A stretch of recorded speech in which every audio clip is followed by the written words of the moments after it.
வணக்கம் நண்பர்களே, முக்கிய செய்திகளை இந்த பதிவில் பார்க்க போகிறோம். ஒன்று, ஜூனியர் விகடன் கருத்து கணிப்பு முடிவுகள் அப்படின்னு சர்வே ரிசல்ட்டை வெளியிட்டிருக்காங்க. எலெக்ஷன் கமிஷன் என்ன சொல்லியிருக்குன்னா, ஏப்ரல் 29 வரைக்கும் எந்த மீடியாவும் கருத்து கணிப்பு முடிவுகளை வெளியிடக்கூடாது. ஏன்னா மீடியாக்கள் ஒருதலைபட்சமாக நடந்துக்கிறாங்க. சில பொலிட்டிக்கல் பார்ட்டியுடைய தூண்டுதலின் பேரில் அந்தந்த கட்சிகளுக்கு ஃபேவராக நம்பரை கொடுத்து மக்கள் மத்தியில் திணிக்கிறாங்க. இவங்க தான் ஜெயிப்பாங்க அப்படின்னு சொல்லிட்டு மக்கள் மத்தியில் ஒரு திணிப்பு நடக்குது. அதனால 29 வரைக்கும் அப்போ தான் எலெக்ஷன் கம்ப்ளீட் ஆகுது. வெஸ்ட் பெங்காலில் செகண்ட் ஃபேஸ் எலெக்ஷன் கம்ப்ளீட் ஆகுது. அது வரைக்கும் எந்த ஒப்பீனியன் போலும் எடுக்கக்கூடாது, அந்த ரிசல்ட்டெல்லாம் வெளியிடக்கூடாது அப்படின்னு தெளிவாக சொன்ன பிறகும் தமிழக மீடியாக்கள் தினமும் ஒப்பீனியன் போல் ரிசல்ட்டை வெளியிட்டு இருக்காங்க. இப்போ ஜூனியர் விகடன் என்ன சொல்லியிருக்காங்கன்னா, திமுக கூட்டணி 37.5% வாக்குகளை பெற்று 121 தொகுதிகளை பெறும் அப்படின்னு சொல்லிட்டு நம்பர்ஸ் கொடுத்துருக்காங்க.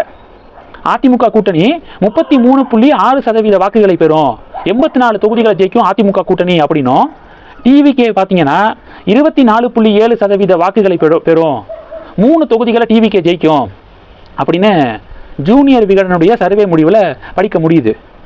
டிஎம்கே கூட்டணி 121, ஏடிஎம்கே கூட்டணி 84, டிவிகே 3, இழுபறியான தொகுதிகள் 27 அப்படின்னு நம்பர்ஸ் கொடுத்துருக்காங்க. இப்போ இதில் ஒரு பெரிய டிபேட்டு. விகடனே ப்ரோ டிஎம்கே பத்திரிகையாக எப்போவோ மாறிடுச்சு. அதனால விகடனுடைய இந்த சர்வே ரிசல்ட்டெல்லாம் நம்ம பெருசாக எடுத்துக்க வேண்டிய அவசியம் கிடையாது, இது கருத்து கணிப்பு கிடையாது, கருத்து திணிப்பு அப்படின்னு பாஜக அதிமுக கூட்டணி சொல்கிறாங்க.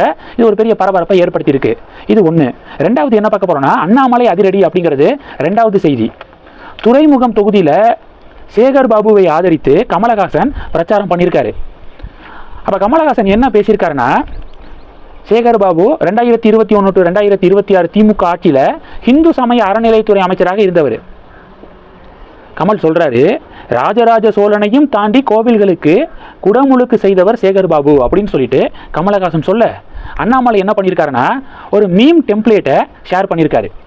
கமலஹாசன் சொல்கிறத பார்க்கும்போது எனக்கு இந்த மீம் டெம்ப்ளேட்டு தான் ஞாபகம் வருது அப்படின்னு அண்ணாமலை சம்பவம் பண்ணியிருக்காரு. அது என்ன மீம் டெம்ப்ளேட்டு தெரியுமா? வடிவேலு பார்த்தீங்க அப்படின்னா, வாங்கின காசுக்கு மேலே கூவுறாண்டா கொய்யா அப்படின்னு சொல்லுவார். உடனே லிவிங்ஸ்டன் சொல்லுவார், காசா முக்கியம், கூவுறது தாண்டா முக்கியம், அதுவும் வித்தியாசமாக கூவுறாண்டா அப்படின்னு சொல்லிட்டு ஒரு படத்தில் ஃபேமஸான சீன் இருக்குல்ல, அதை மீம் டெம்ப்ளேட்டை அண்ணாமலை வெளியிட்டிருக்காரு. அதாவது கமலஹாசன் வாங்குற காசுக்கு மேலே கூவுறாரு அப்படிங்கிற ரீதியில் பொருள் கொள்ளக்கூடிய வகையில் அண்ணாமலை இதை ஷேர் பண்ணியிருக்காரு. அண்ணாமலையுடைய இந்த மீம் டெம்ப்ளேட் புகைப்படம் தான் பயங்கர வைரலு. இன்னைக்கு எல்லாம், அண்ணே இது உங்களுடைய ஒரிஜினல் ஐடியா இல்லை உங்களுடைய ஃபேன் அக்கௌண்டா அப்படின்னு சொல்லிட்டு ஒரு நிமிஷம் கன்ஃபியூஸ் ஆயிடுச்சு. அதுக்கப்புறம் கண்ணை நல்லா தொடச்சிட்டு பார்த்ததுக்கப்புறம் தான் ஒரிஜினல் ஐடி அப்படிங்கிறது எங்களுக்கு உறுதியானுச்சு, செம பங்கண்ணே அப்படின்னு சொல்லிட்டு அண்ணாமலை ஃபாலோவர்ஸ் எல்லாம் பாராட்டுறாங்க. இது ரெண்டு. மூணாவது என்ன பார்க்க போகிறோம் தெரியுமா? மூணாவது, ராகுல் காந்தி அவர்கள் இன்னைக்கு தமிழகத்தில் பிரச்சாரம் செய்கிறதுக்காக வந்திருக்காரு. ராகுல் காந்தி என்ன சொல்கிறாருன்னா, இண்டி கூட்டணி அப்படின்னு சொல்கிறாரு திமுக காங்கிரஸ் கூட்டணியை. பத்திரிகையாளர்கள் இன்னொரு பக்கம் ஸ்டாலின் அவர்கள்ட்ட இண்டி கூட்டணி அப்படின்னு சொல்லிட்டு பேரை சொல்லி கேள்வி கேட்குறாங்க. 2026 தேர்தலில் இண்டி கூட்டணி எவ்வளோ தொகுதிகளை ஜெயிக்கும், எப்படி பெர்ஃபார்ம் பண்ணணும்னு நினைக்கிறீங்க அப்படின்னு ஒரு கேள்வி கேட்கும்போது உடனடியாக கரெக்ஷன் பண்ணுறாரு ஸ்டாலின். இண்டி கூட்டணி கிடையாது, மதசார்பற்ற முற்போக்கு கூட்டணி அப்படின்னு சொல்லிட்டு ஸ்டாலின் கரெக்ஷன் பண்ணுறாரு. இப்போ இண்டி கூட்டணி அப்படின்னு ராகுல் காந்தி சொல்கிறதுக்கு என்ன பதில் கொடுக்க போகிறாங்க திமுக? காங்கிரஸுடைய தலைவர் இண்டி கூட்டணின்னு சொல்கிறாரு, திமுகவுடைய தலைவர் இண்டி கூட்டணி கிடையாது, மதசார்பற்ற முற்போக்கு கூட்டணின்னு சொல்கிறாரு. முதல்ல எந்த கூட்டணிக்குள்ள இவங்கெல்லாம் இருக்காங்க அப்படிங்கிறதையே ஒரு தனியாக ஒரு ப்ரெஸ் மீட் வச்சு மக்களுக்கு விளக்கணும் போல அந்த லட்சணத்தில் இருக்குது இந்த கூட்டணி அப்படின்னு பாஜக அதிமுக கலாய்க்கிறாங்க.